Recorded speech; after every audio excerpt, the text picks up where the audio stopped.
Ang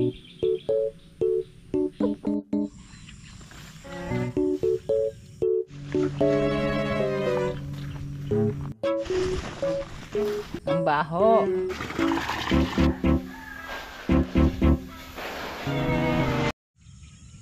Yun, magandang araw guys.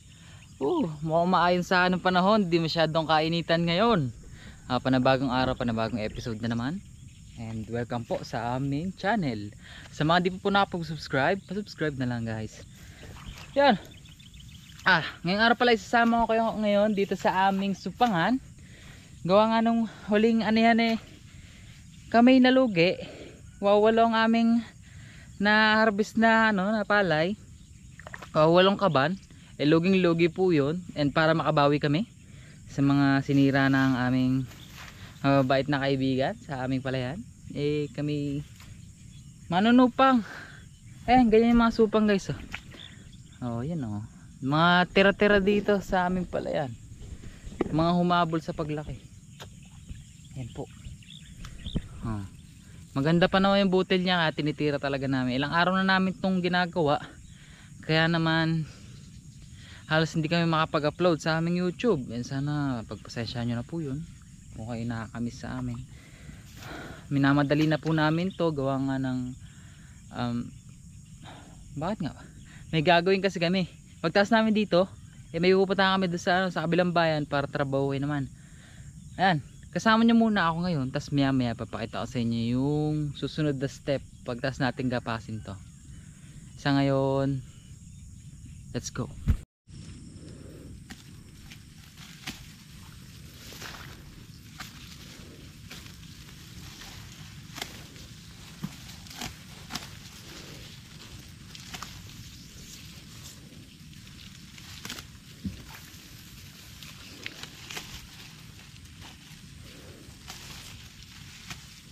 So ayun kung marunong po kayo maggapas sa mga palayan, mapapansin nyo po medyo mali po yung ginagawa ko.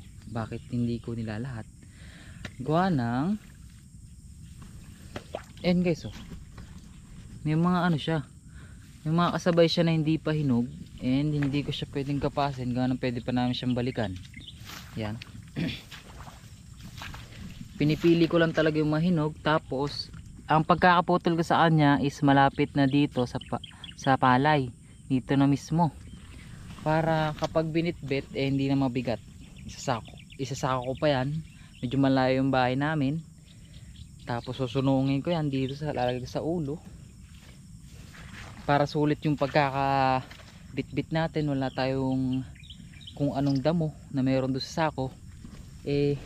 Kailangan maikli lang yung pagkakaputol natin sa ating supang. Yan guys, tutuloy ko na itong trabaho ko.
Guys, ngayon lang nakakita dito is itong rare phenomenon.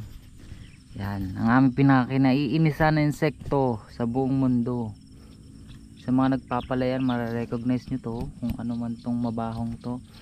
Kaya pala mabaho sa aking ginagapasan. Dito pala kayo nagpatungan. Oh, ano mo. Ang baho. Yan. Sa mga di nakakilala nun, pahaba po yung atangya dito sa amin. Sa ibang lugar, pabilog. Same lang sila na amoy. Kaya atangya din ang tawag sa kanya. Ang baho!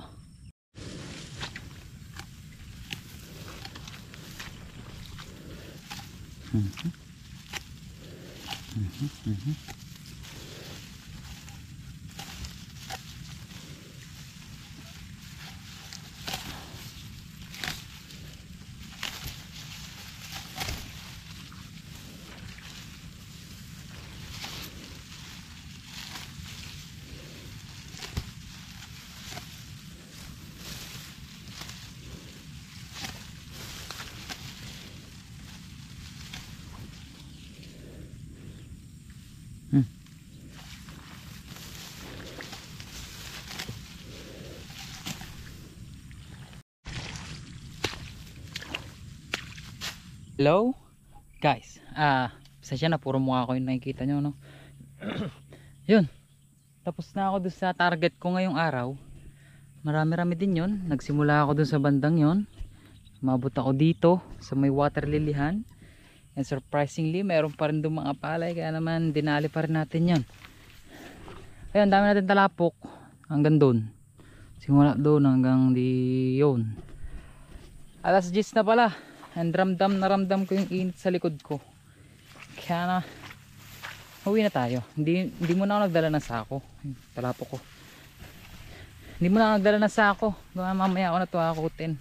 Focus muna ako sa aking ginagapas. Ang daming tubig na guys. Umulan kasi gabi. Kada gabi na lang naulan dito sa amin. And maganda yun sa mga isda. Huwag lang masyadong mahangin, gawa nang baka magtumbahan tong palay ni tropa. Ayan, uwi na tayo. You know guys, kapag sinipag-sipag kami, yung mga sinupangan namin dati, gaya nito, baka balikan pa namin para sa erin yung mga hinog na. Yun o, yung mga inabangan namin mahinog ulit para meron pa kami susupangin. Yun, ang aming fountain.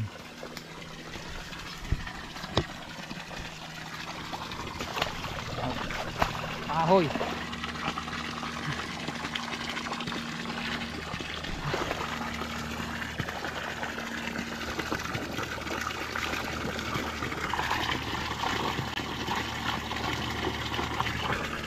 Oh God, sarap.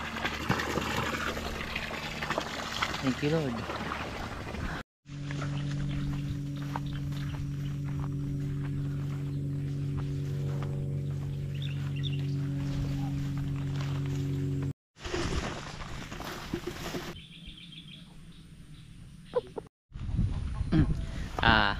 Hello po, maganda tanghali.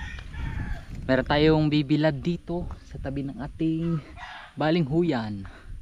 Yan, ngayon ko palang siya kakalat. Tatay mo, huwag mo akong pagalitan. Gawin, medyo akong busy kanina. Naglaba pa ako pagkadating ko, pagdas ko magkapas, tapos kumain. Nakakain na po ako at nakapagdasal. Tayo na at magkalat ng palay. Yung pangkalat namin, no? May mga ipin siya. Ako ang tawag dito. Parang kalaykay siya ng ano, kalaykay ng palay.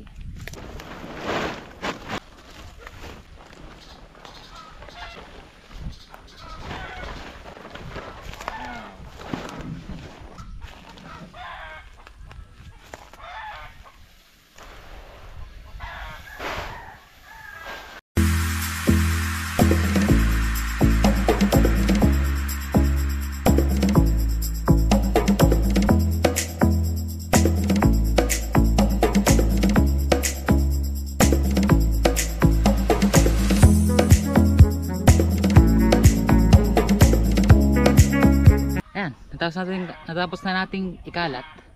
Ngayon babalik-balikan natin siya every 30 minutes or 20 kapag sinipag-sipag, alam mo naman. Ayan. Ayos to. Effective tong ating kalaykay. I feel a chemistry. I won't let no one come and take your place. 'Cause the love you give, it can't be